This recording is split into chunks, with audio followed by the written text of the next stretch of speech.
Muy buenos días a todos. Bienvenidos al sexto caso clínico del semillero de investigación en microbiología, inmunología y cáncer, a cargo de mi persona, Mateo Pantoja, estudiante de sexto semestre en medicina. Yendo al caso, tenemos una mujer de 23 años quien acude al médico por presentar flujo vaginal de 4 días de evolución, donde su última menstruación fue hace 3 semanas.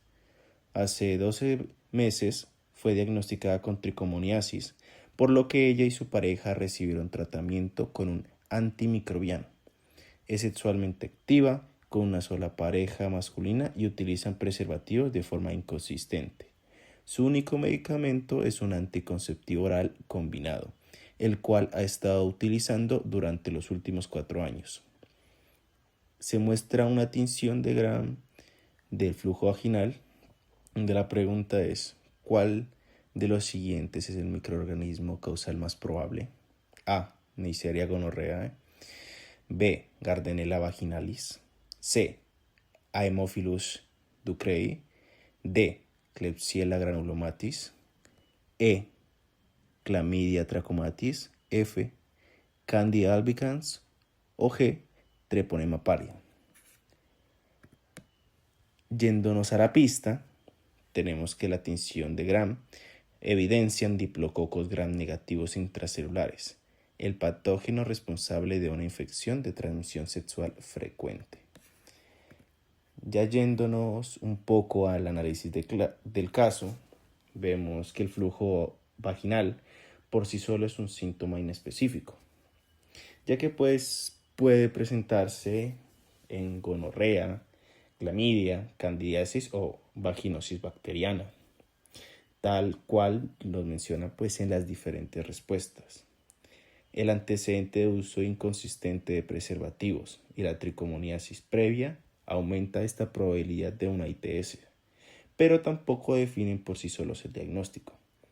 Por eso, el dato que realmente resuelve la pregunta es la tinción de Gram, tal cual como lo mencionamos en la pista. Es decir, esto no es un caso que responda solamente por las manifestaciones, sino que vamos a hablar un poco sobre las ITS y la identificación microbiológica. Antes de revisar las respuestas, vale la pena recordar que las infecciones de transmisión sexual pueden ser causadas por diferentes tipos de microorganismos, incluyendo bacterias intracelulares obligadas, hongos y espiroquetas. Cada uno tiene una manera distinta de identificarse en el laboratorio. Algunos se visualizan claramente en tinción de Gram, otros presentan hallazgos más específicos como las clucells o las pseudohifas o inclusiones intracitoplasmáticas, y otros requieren técnicas especiales como pruebas moleculares, serologías o campo oscuro. Hablando ya sobre la primera posible respuesta, tenemos a Neisseria gonorrhoeae. Es una bacteria diplocócica gram negativa, agente causal de la gonorrea, donde evidenciamos en esta fotomicrografía de una muestra teñida con Gram, numerosos neutrófilos polimorfonucleares, y en su interior se identifican múltiples diplococos Gram negativos distribuidos de forma no aleatoria. Además, también pueden observarse algunas bacterias extracelulares en el campo visual. Este patrón es clásico de una infección gonocócica aguda, ya que el hallazgo característico es principalmente la presencia de gonococos intracelulares dentro de neutrófilos. Desde el punto de vista clínico, Neisseria gonorrhoeae puede producir cervicitis, uretritis y flujo purulento, lo cual es compatible con lo que presenta esta paciente. Aunque actualmente la prueba de elección para el diagnóstico suele ser la amplificación de ácidos nucleicos NAT, la tinción de Gram puede ser altamente orientadora cuando muestra este patrón. Adicionalmente, puede cultivarse en agar Thayer-Martin, que es un medio selectivo utilizado para aislar este microorganismo. Entonces, por tanto, la clínica como por la imagen y la técnica diagnóstica. Esta es la opción que mejor se explica el caso y por lo tanto corresponde a la respuesta correcta.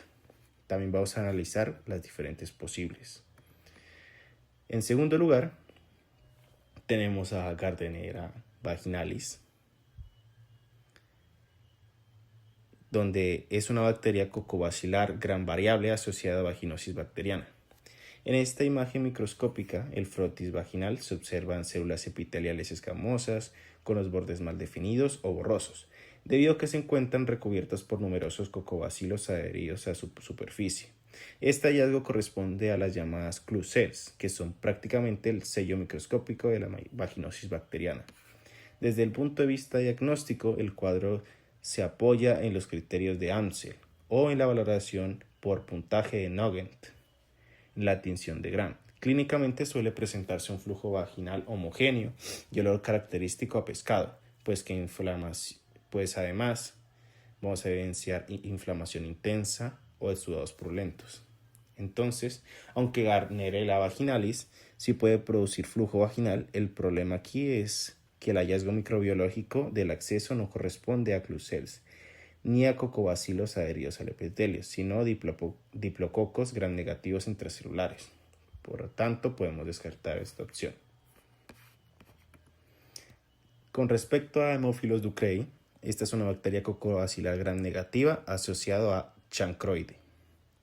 En la microfotografía pueden identificarse microorganismos de morfología cocobacilar dispuestos en agrupaciones lineales irregulares, generando en algunas zonas el patrón descrito clásicamente como vía férrea o cardumen de peces. Este patrón es uno de los hallazgos microbiológicos más citados para este patrón, aunque su identificación puede ser difícil.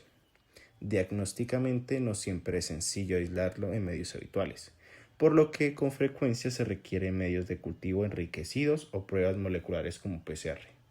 Durante la parte clínica, el chancroide se caracteriza por úlceras genitales dolorosas y adenopatías inguinales, más que por el flujo vaginal como manifestación principal. En este caso, no se describen úlceras dolorosas ni el patrón microscópico típico de Haemophilus, por lo que esta opción no corresponde. Continuando con Klebsiella granulomatis, esta corresponde a una bacteria bacillus gram negativa, agente causal de la donovanosis o la granuloma inguinal. Continuando con Klebsiella granulomatis, esta corresponde a una bacteria bacillar gram negativa, agente causal de la donovanosis o granuloma inguinal. En esta microfotografía se aprecia una célula inflamatoria grande, compatible con un macrófago o célula mononuclear, cuyo citoplasma contiene múltiples estructuras bacilares teñidas intensamente. Estas inclusiones intracitoplasmáticas corresponden a los llamados cuerpos de Donovan, que constituyen el hallazgo microscópico clásico de esta infección. Lo importante aquí no es solamente ver una bacteria aislada, sino reconocer que esta localización dentro de las células del sistema fagocítico, lo cual orienta específicamente hacia este microorganismo. Desde el punto de vista diagnóstico, esta agente no suele identificarse en medios de cultivo rutinarios. Por eso, el diagnóstico se apoya más en el frotis tisular o en la biopsia de la lesión, donde pueden observarse estos cuerpos de Donovan con tinciones adecuadas. Clínicamente, la donovanosis suele manifestarse con lesiones genitales ulceradas, crónicas progresivas y generalmente indoloras, más que con flujo vaginal como síntomas predominantes. Entonces, aunque el paciente sí tiene factores de riesgo para ITS, en este caso no se observan bacilos intracitoplasmáticos en macrófagos ni lesiones genitales compatibles con donovanosis. Por esto, esta opción la podemos descartar. Ahora, con respecto a Chlamydia trachomatis, esta es una bacteria intracelular obligada, y eso ya la diferencia del resto de los microorganismos que hemos revisado, porque su comportamiento microbiológico y su método de detección son distintos.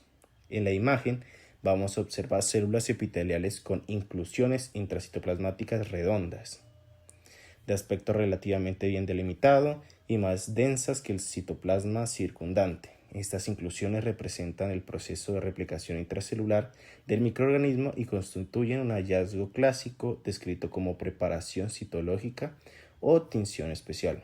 Es decir, no vamos a ver bacterias libres en el campo, sino cambios intracelulares inducidos por un patógeno que depende de la célula hospedadora para multiplicarse. En este punto es fundamental que la clamidia trachomatis no se va a visualizar en una tinción de Gram convencional. Históricamente podía observarse con tinciones de Giemsa, pero con sensibilidad limitada. En la práctica actual, la prueba diagnóstica de elección es la amplificación de ácidos nucleicos NAT o PCR, precisamente porque ofrece mayor sensibilidad y especificidad. Desde la parte clínica, clamidia es una causa muy frecuente de cervicitis y uretritis. E incluso muchos pacientes pueden ser asintomáticos o presentar un cuadro leve.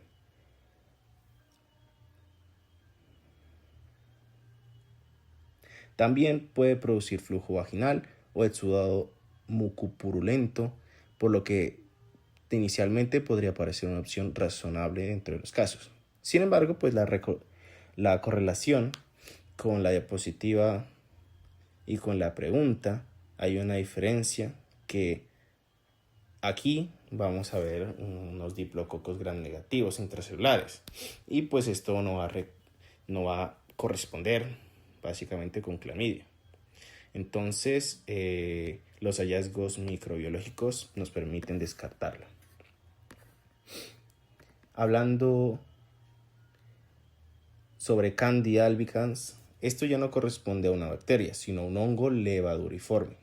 Y eso cambia por completo la forma en que se observa y se interpreta la muestra. En esta preparación microscópica se identifican con claridad levaduras gemantes redondeadas y acompañadas de pseudohifas, que son prolongaciones filamentosas alargadas formadas por la elongación de las células fúngicas.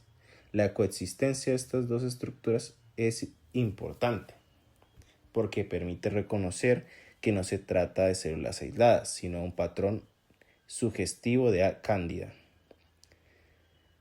Desde el punto de vista diagnóstico, estas estructuras suelen evidenciarse en el examen directo mediante hidróxido de potasio, KOH, o en la microscopía del flujo vaginal. El KOH ayuda a despejar material celular de fondo y facilita la identificación de las levaduras y las pseudohifas.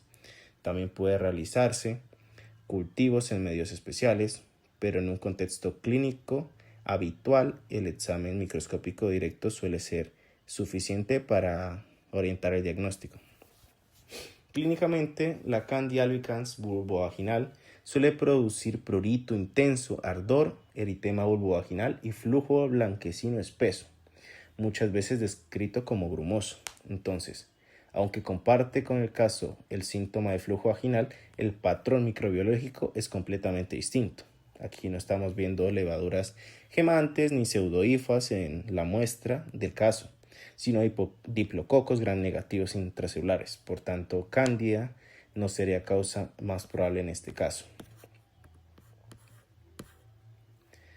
Finalmente tenemos a Treponema pallidum, que corresponde a una bacteria espiroqueta y es el agente causal de la sífilis. En la microfotografía se distinguen microorganismos muy delgados, alargados y helicoidales, con una morfología en sacacorchos características de la espiroqueta.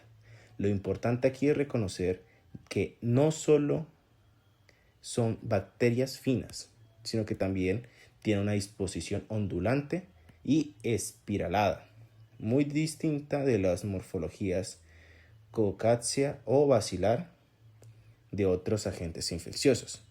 Es precisamente esta forma helicoidal la que explica por qué requieren técnicas especiales para visualizarse. Desde el punto de vista diagnóstico, Treponema pallidum no se tiñe bien con Gram y además es demasiado delgado para observarse adecuadamente en microscopía óptica convencional.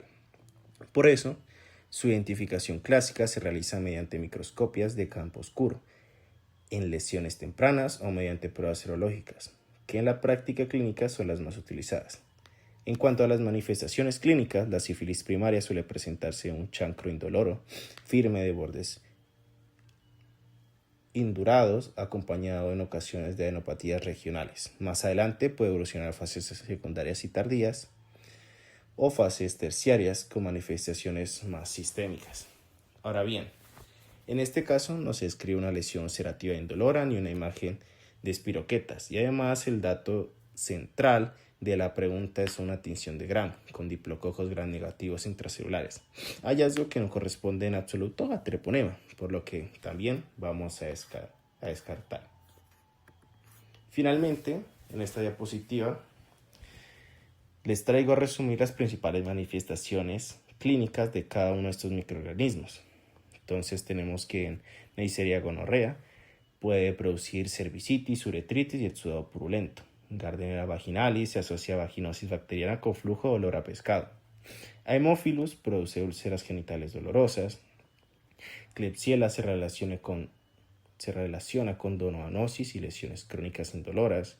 Clamidia trachomatis puede producir cervicitis, uretritis y también puede ser asintomática. Candida albicans produce vulvovaginitis con prurito, ardor y flujo blanquecino. Y Treponema pallidum se relaciona con sífilis y chancro indoloro en etapas tempranas. En conclusión, la opción correcta es Neisseria gonorrea porque es el microorganismo que mejor se relaciona tanto al cuadro clínico, sobre todo con la presencia de diplococos gram negativos intracelulares en neutrófilos observados en la tinción de Gram. Las demás opciones pueden entrar en el diagnóstico diferencial por clínica o por el contexto de la infección de transmisión sexual, pero no explican el patrón microscopio descrito en este caso. Muchas gracias.